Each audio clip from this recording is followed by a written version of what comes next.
ये कल हमने कुछ ग्राफ बनाए थे। ये हाइड्रोजन एटम का ग्राफ है ग्राउंड स्टेट में। हाइड्रोजन एटम ग्राउंड स्टेट में चाहे एक एटम हो या ढेर सारे एटम्स हो, ठीक है। ये हीलियम का एटम ग्राफ हुआ ग्राउंड स्टेट में। चाहे एक एटम हो या लाख एटम हो, एक ही लाइन बनेगी n=1 के कॉरस्पॉन्डिंग। ये ग्राफ हमने ड्रॉ किया था लिथियम का, जिसमें फर्स्ट शेल में दो इलेक्ट्रॉन है और सेकंड शेल में केवल एक ही इलेक्ट्रॉन है। और इसके ऊपर जो 2p है वो खाली पड़ा हुआ है। 2s में एक इलेक्ट्रॉन है, 1s में दो इलेक्ट्रॉन है, 2s में एक इलेक्ट्रॉन है, 2p पूरा खाली पड़ा हुआ है। एक एटम के लिए बना लो चाहे, या 100 एटम के लिए बना लो, 1000 एटम के लिए बना लो, ग्राफ यही बनेगा। 1000 एटम के लिए है तो ये 1000 लाइन से एक दूसरे के ऊपर ऊपर ओवरलैप है, ये 1000 लाइन है। एक लाइन में दो इलेक्ट्रॉन है एक एटम के कॉरस्पॉन्डिंग, तो 1000 एटम में यहाँ 2000 इलेक्ट्रॉन होंगे, यहाँ 1000 इलेक्ट्रॉन होंगे। लेकिन ये जो हम ग्राफ ड्रॉ कर रहे हैं, ये जो जितने भी हमने ग्राफ ड्रॉ किए हैं ना, ये सारे के सारे ग्राउंड स्टेट में तो है ही।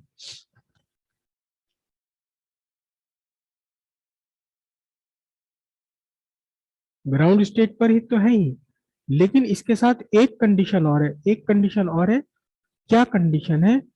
कि each atom is in isolated state. Her atom isolated है। मतलब क्या हुआ कि एक हाइड्रोजन एटम का आपने ये ग्राफ ड्रॉ किया है, तो वो जिस एटम के लिए आपने ग्राउंड स्टेट में ग्राफ ड्रॉ किया है, वो एटम सारे यूनिवर्स से आइसोलेटेड है। ना तो वो एटम खुद किसी के इन्फ्लुएंस में है, ना वो किसी और को इन्फ्लुएंस कर रहा। अगर आपने 1000 हाइड्रोजन एटम के लिए ग्राफ ये ड्रॉ किया है, तो उनमें से 1000 के 1000 सब अपने अपने आइसोलेटेड स्टेट में है। यानी ऐसा नहीं कि 1000 इकट्ठे एक साथ मिले हुए ना। एक एटम था ये आइसोलेटेड स्टेट में, उसका ग्राफ बना लिया, फिर इसे उठा के फेंक दिया आपने, फिर दूसरा एटम लिया आइसोलेटेड स्टेट में, फिर ग्राफ बना लिया, फिर तीसरा एटम लिया आइसोलेटेड स्टेट में, फिर इसी के ऊपर ग्राफ बन गया। 1000 एटम लिए, लेकिन उनमें से हर एक एटम आइसोलेटेड स्टेट में है, तो ये ग्राफ बन गए थे। ये सब ग्राउंड लेवल के ग्राफ है, लेकिन इनमें भी जितने भी एटम्स है बने हुए, वो सारे के सारे एटम्स एक दूसरे से पूरी तरह आइसोलेटेड है। एक दूसरे से ना तो किसी और के इन्फ्लुएंस में है और ना खुद किसी और पर इन्फ्लुएंस डाल रहे हैं। लेकिन जब एटम्स एक दूसरे के इन्फ्लुएंस में आ जाए, एक दूसरे को इन्फ्लुएंस करने लगे या एक दूसरे से इन्फ्लुएंस होने लगे, तो कुछ अलग बात बन जाती है। अब हम ग्राफ ड्रॉ कर रहे हैं किसका? सिलिकॉन। सिलिकॉन का एटॉमिक नंबर है 14। इसका इलेक्ट्रॉनिक कॉन्फ़िगरेशन है 1s2, 2s2, 2p6, okay, 3s, done sir. 3s2 और 3p2। दो दो चार, 6 10 और 4 14, 14 इलेक्ट्रॉन्स है इसके पास टोटल मिला करके। अब सिलिकॉन एटम का आप ग्राफ ड्रॉ करें। सिलिकॉन एटम का आपने ग्राफ ड्रॉ किया, एक सिलिकॉन एटम का ग्राफ आइसोलेटेड स्टेट में, तो कितने लाइंस आपको मिलेंगी? देखो, पहली लाइन 1s2 की आपको मिलेगी। ये सिलिकॉन का कौन सा है? 1s2, जिसमें कि दो इलेक्ट्रॉन है। उसके बाद आपको क्या मिलेगा? सेकंड स्टेबल एनर्जी लेवल, मतलब 2s2, जिसमें कि दो इलेक्ट्रॉन्स हैं। और फिर इसी के ऊपर मिलेगा, इसी के साथ इसके ऊपर मिलेगा कौन सा? 2p6। वन 2s2 में कितने इलेक्ट्रॉन? दो इलेक्ट्रॉन। 2p6 में कितने इलेक्ट्रॉन? 6 इलेक्ट्रॉन। फिर उसके बाद दो इलेक्ट्रॉन्स और बचे, 2 इलेक्ट्रॉन्स और बचे। तो अब आपको ये एनर्जी लेवल मिला, थर्ड स्टेबल एनर्जी लेवल के 3s ऑर्बिटल में 2 इलेक्ट्रॉन है, और फिर इसके ऊपर एक और है, कौन सा, 3p, जिसमें भी 2 इलेक्ट्रॉन्स है। ये 2 इलेक्ट्रॉन यहाँ हो गए और 2 इलेक्ट्रॉन यहाँ हो गए। ये एक सिलिकॉन एटम का ग्राफ बना आइसोलेटेड स्टेट में। कौन सा है ये, आइसोलेटेड स्टेट है सिलिकॉन एटम का, एक सिलिकॉन एटम का, silicon atom in isolated ground state. Silicon atom in isolated ground state, isolated ground state में ये एक सिलिकॉन एटम का पूरा आपका ग्राफ बन जाता है।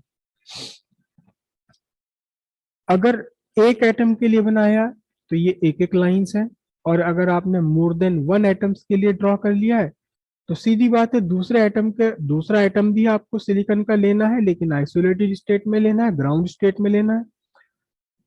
आइसोलेटेड स्टेट भी है, ग्राउंड स्टेट भी है, तो क्या होगा, दूसरे एटम के लिए भी लाइन इसी के ऊपर आ जाएगी, और फिर उस एटम में भी 2 इलेक्ट्रॉन होंगे, तो कितने हो जाएंगे, 4 इलेक्ट्रॉन हो जाएंगे। दूसरे एटम के लिए बनाएंगे जब आप, तो एक लाइन इसी के ऊपर आ जाएगी, 2 इलेक्ट्रॉन उसके भी होंगे, तो उसमें 4 इलेक्ट्रॉन हो जाएंगे।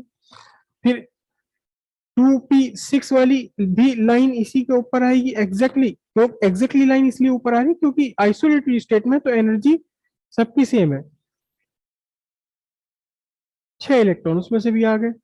और इस तरह से फिर यहां आप बनाएंगे तो 3s2, दूसरे वाले एटम के 2 इलेक्ट्रॉन, और फिर 3p2 के ऊपर एग्जैक्टली वही के वही लाइन आ गई, और दूसरे वाले एटम के 2 इलेक्ट्रॉन और हो गए। इस तरह से बढ़ते चले आएंगे, ठीक है। अगर आपने 10 एटम के लिए बना लिया तो लाइंस तो यही की यही रहेंगी, 10 लाइनें होंगी, ये भी 10 लाइन होंगी एक दूसरे के ऊपर ओवरलैप, ये भी 10 लाइन्स होंगी एक दूसरे के ऊपर लैप, ये भी 10 लाइनें होंगी एक दूसरे के ऊपर लैप, ये सब 10-10 लाइनें होंगी एक दूसरे के ऊपर ओवरलैप। और अगर आपने n एटम्स के लिए बनाया, n एटम्स के लिए बनाया है, तो ये 1s के corresponding n number of lines होंगी, और कितने इलेक्ट्रॉन्स होंगे यहाँ, 2n, 2n इलेक्ट्रॉन्स होंगे। मतलब सिर्फ एक लाइन लिख रहा हूं मैं, यहां आपको n लाइंस मिलेंगी एक दूसरे के एग्जैक्टली ओवरलैप करते हुए, और इलेक्ट्रॉन्स कितने होंगे, इलेक्ट्रॉन्स होंगे 2n। इतनी बात समझ आ रही है। यहां भी आपको n लाइंस मिलेंगी, इलेक्ट्रॉन्स कितने होंगे, 2n। यहां आपको n लाइंस मिलेंगी, लेकिन इलेक्ट्रॉन्स कितने होंगे, एक एक एटम के 6 इलेक्ट्रॉन्स हैं, तो 6n इलेक्ट्रॉन्स होंगे। फिर यहां आपको मिलेंगी लाइन, तो फिर कितने इलेक्ट्रॉन्स होंगे, 2n इलेक्ट्रॉन्स होंगे, और यहां भी 2n इलेक्ट्रॉन्स, ठीक है। अब इसमें देख लीजिए, यहां आप देखें जरा, हम n एटम्स के लिए बना रहे हैं, और ये हमारा क्या है, outermost shell, outermost shell है, और इस आउटर मोस्ट शेल का एक और नाम होता है वैलेंसी शेल। वैलेंसी शेल है ये, जो सबसे आखिर का सेल होता है, आउटर मोस्ट शेल होता है, उसी को हम क्या बोलते हैं, उसी को हम वैलेंसी शेल बोल देते हैं। तो ये वैलेंसी शेल है। अब अगर आप यहां देखें इस वैलेंसी शेल में, एस ऑर्बिटल में, इस वैलेंसी शेल में, मैं नीचे लिख लेता हूं, अलग से लिखता हूं, ये जो आपका एन वैलेंसी शेल है,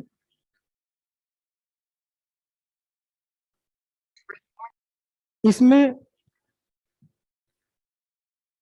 एन है कितने, 3s orbitals, N 3 orbitals, N ही क्या है, एन ही है 3p ऑर्बिटल्स, ठीक है, 2s भी 3p है। अच्छा 3d भी होंगे इसके अंदर, लेकिन 3d को हम इसलिए नहीं ले रहे क्योंकि वहां तो d ऑर्बिटल तो पूरी तरह से खत्म है, पूरी खाली है, उसमें कुछ है ही नहीं। p ऑर्बिटल में एक एटम के p ऑर्बिटल में कम से कम 2 इलेक्ट्रॉन तो है, तो कुछ तो भरा हुआ है p ऑर्बिटल। d ऑर्बिटल को हम ले ही नहीं रहे।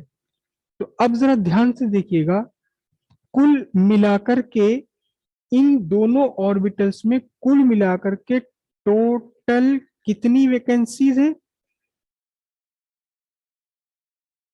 Total vacancies for electron.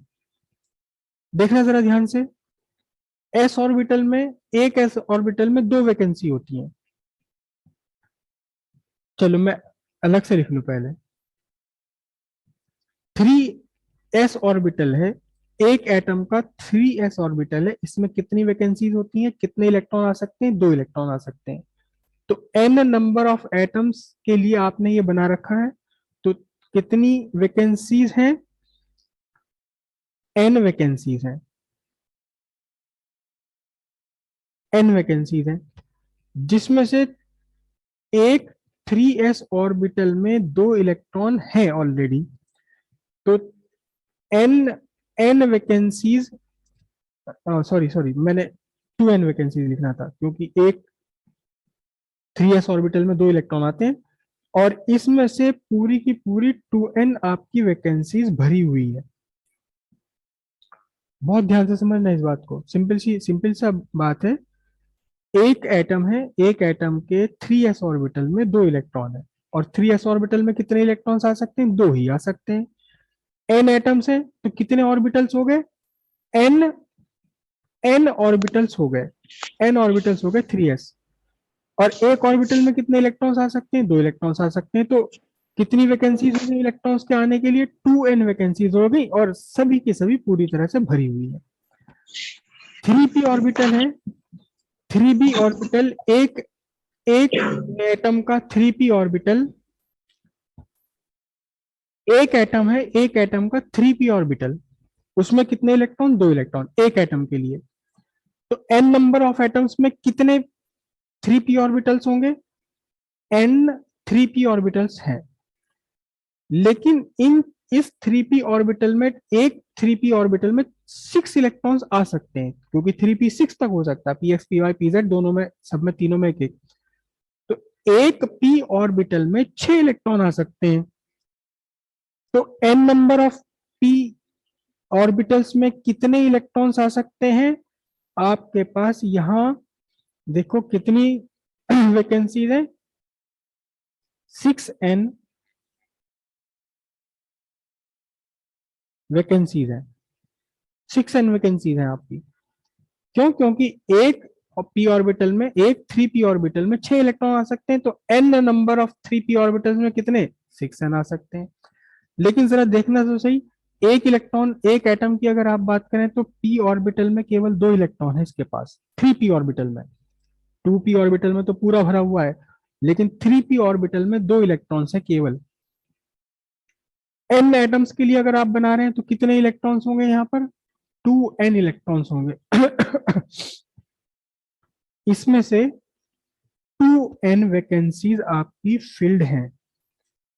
तो 6n में से 2n वैकेंसीज आपकी फिल्ड हैं, तो इसका मतलब क्या हो गया? 4n अभी भी एम्प्टी है, जहां इलेक्ट्रॉन्स आ सकते हैं। n नंबर ऑफ एटम्स के लिए बात कर रहे हैं हम, सिलिकॉन के n number of atoms.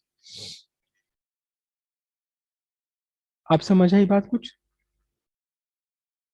Yes sir. अब दोनों को,